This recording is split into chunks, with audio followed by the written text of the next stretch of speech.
નમસ્કાર, સ્વાગત છે ગુજરાત ફર્સ્ટમાં સમાચારો સાથે હું છું દીપિકા। અમદાવાદના સાણંદમાં ડિમોલેશન દરમિયાન ઘર્ષણ થયું છે। દબાણ દૂર કરવા જતા પોલીસ અને સ્થાનિકો વચ્ચે હોબાળો થયો। લારી ગલ્લા હટાવતા દબાણ ટીમ સાથે માથાકૂટ કરવામાં આવી છે। હુમલો કરનાર લોકોની અટકાયત કરી કાર્યવાહી શરૂ કરવામાં આવી છે। સાણંદમાં ચુસ્ત પોલીસ બંદોબસ્ત ગોઠવી દેવામાં આવ્યો છે। વધુ વિગત સાથે સંવાદદાતા અર્પિત જોડાઈ ગયા છે। અર્પિત, સાણંદમાં જે રીતે ડિમોલેશનની કાર્યવાહી કરવામાં આવી હતી અને તે દરમિયાન ઘર્ષણની જે ઘટના બની હતી, પોલીસ અને સ્થાનિકો વચ્ચે રકઝક થઈ, શું વિગતો?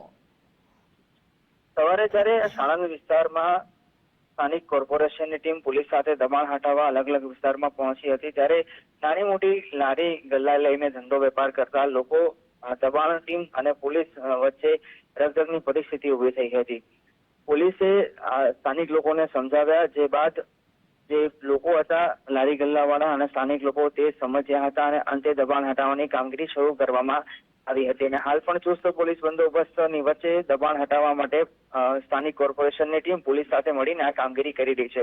રાજ્યભરમાં એક મુહિમ અને એક મુવમેન્ટ ચાલુ કરવામાં આવી છે ગેરકાયદેસર દબાણો, અસામાજિક તત્વો હોય એ પ્રકારના, ત્યારે સાણંદ વિસ્તારમાં પણ આ પ્રકારની કામગીરી કરવામાં આવી રહી છે। જે અનુસંધાને આજે આ પ્રકારની ઘટના બની હતી। હાલ જો કે પરિસ્થિતિ કાબુમાં છે અને પોલીસ પૂરતી સુરક્ષા અને પૂરતા બંદોબસ્ત સાથે દબાણ હટાવવા માટે લાગેલી છે।